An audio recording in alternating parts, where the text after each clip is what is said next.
هر روزدار له د دې شپږو خبرو پابندي ضروري ده. اوله کومه؟ اول دا دی چې روزدار له د نظر حفاظت ډیر ضروري دی. د نظر حفاظت روزدار سړی به د خپلې سترګې ټیټې ساتي، پردو ښځو ته به نه ګوري، پردو ښځو ته کتل اسیم ګناه ده، خو په روژه کې بیا داسې کول ډیره ګناه لري. یو ګناه کول دی بار، یو ګناه کول دی په جومات کې. د جومات دا ګناه د بار ګناه نه ډیره بدتره نه ده. یو ګناه کول دی اسې، یو ګناه کول دی په رمضان المبارک په میاشت کې. نو اوله خبره د روزدار دپاره دا ضروري دی چې د خپلو سترګو حفاظت وکړي، ځکه حدیث مبارک کې راځي وایي دا نظر چې دی دا د شیطان د غشو نه یو غشی دی. شیطان په دې سره ډېر زر ښکار کوي. نو روزدار له پکار دی چې اول د خپلو سترګو حفاظت وکړي، د پردو ښځو نه به دی خپل نظر ښکته ساتي، هر ښځیز نه به دی خپل نظر ښکته ساتي چې هغې ته کتل حرام وي. تاسو ته وامه په دې روژه کې د موبایل د سکرینونو ته ډېر زیات مه ګورئ. دا موبایل ډېر مه استعمالوئ. یو شی به پکې ته ګوري یا نه ګوري تا ته به بې اختیاره مخې له راځي. نو د موبایلو دا سکرینونه دا شیشې پاکې کوي لګې. په روژه کې د موبایل استعمال پرېږدوئ، ځکه په دې کې بدنظري ډېره زیاته کېږي. نو اوله خبره چې دا روژهدار له هغه د نظر حفاظت دی. دویمه خبره روژهدار له چې ډېره ضروري ده هغه د ژبې حفاظت دی. د څه حفاظت دی؟ جبه. په روژه کې به په دې ژبه باندې کنځلې نه کوي، په روژه کې به په دې ژبه باندې غیبت نه کوي، په روژه کې به په دې ژبه باندې بل انسان ته تکلیف نه ورکوي، کنځل به ورته نه کوي، جګړې به نه کوي. بلکې حدیث مبارک کې راځي چې په روژه کې تا سره یو سړی جنګ کوي، ته ورته ووایه انی صائم، روه ما خو روژه نیولې ستا جنګ ته نه یم تیارو، زه خو روژهدار یم، ته ما ته کنځلې کوي، زه تا ته کنځلې ځکه نشم کولی چې ما روژه نیولې ده. ته په ما ګزار کوي، زه په تا ګزار ځکه نشم کولی چې ما د الله د یرې نه روژه نیولې ده. زه په تا څنګه ګزار وکړم؟ انی صائم، زه خو روژهدار یم. د ژبې حفاظت ډېر کوه. او غیبت په روژه کې مه کوه، په غیبت نه ځان وساته. بعضې علماو لیکلي دي وایي په غیبت باندې روژه داسې ماتېږي لکه چې ډوډۍ دې وخوړله، داسې پرې روژه ماتېږي. نو زمونږ خلک اکثر وایي لکه راځه ګپ شپ لګو دا روژه به هم لنډه شي. نو ګپ شپ زمونږ صحیح، خو د یو تن په سر یې راوالو غیبت دغه شروع کړو. نو د بل مسلمان غیبت کوي دا مونږ روژه لنډو، داسې ده که داسې نه ده. الله د نبي علیه صلات وسلام په زمانه کې یو دوه زنانه وي، هغوی روژه نیولې وه. دا روژه پې دومره سخته شوه چې مرګ ته نږدې شو، مرګ ته.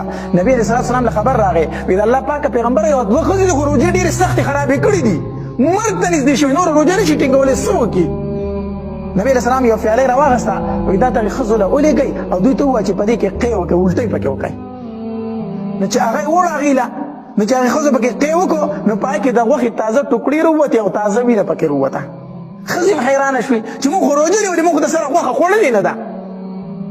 صحابه کرام هم حیرانه شو چې دا خو دوی غوښه او وینه راوغورځوله په دې کې. چې کله نبی علیه صلات وسلام له هغه پیالې راغله، نبی علیه صلات وسلام وفرمایل وایي دوی د یو مسلمان غوښې خوړلې دي. صحابه کرام حیران شو، دې څه مطلب؟ وی دوی د یو مسلمان غیبت کړی دی.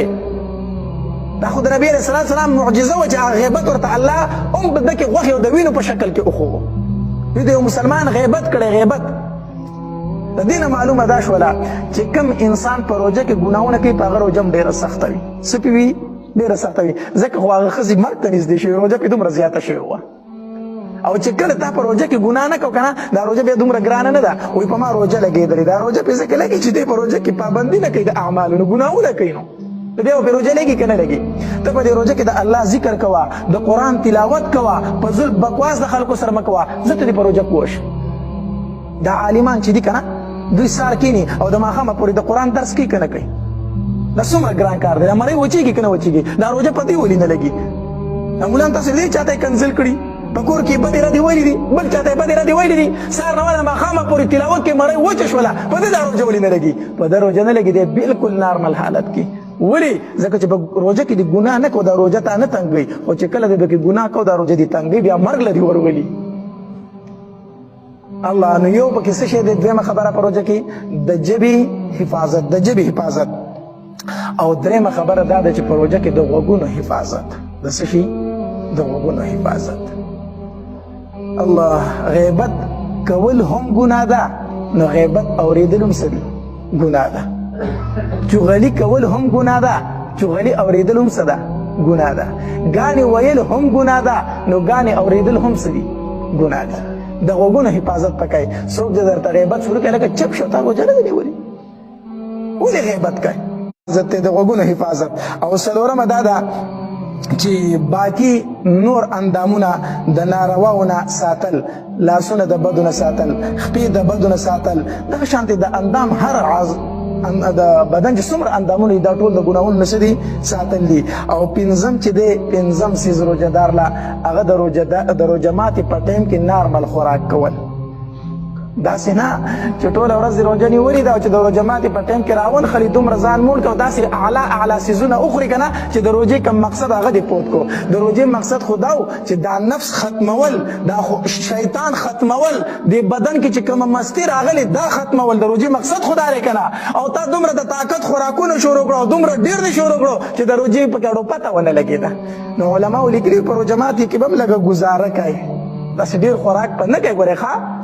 ځکه چې کوم مقصد د روژې دی چې هغه فوت نشي او شپږم څیز څه دی شپږم څیز چې کله دې روژه ماته کړه نو د الله په دربار کې دعا کول الله چې تا رانه کومه روژه غوښتې وه خو زه نشم نیوی الله زه کمزور یم الله ته خالق یې الله زه ستا مخلوق یم زه هغه روژه څنګه نیوی شم الله په دې روژه کې به رانه ډېرې غلطۍ شي ګوره چې تا به قبول کړي که نه به یې قبول کړي یره څه شی یره چې زما دا روژه به قبلېږي او که نه قبلېږي خو امید به ساتي الله زه کمزور یم او زما ستانه دا امید دی چې تا به زما دا روژه قبوله کړي یره او تمه یره به هم کوي چې الله تا څنګه روژه غوښته ما هغه شان نه ده نیولې خو تمه به هم ساتي چې الله ته ډېر مهربانه یې او زه ډېر کمزور یم دا روژه به تا قبول کړي صحیح شو نو څو خبرې شي په روژه کې دا شپږ خبرې د دې پابندي ډېره ضروري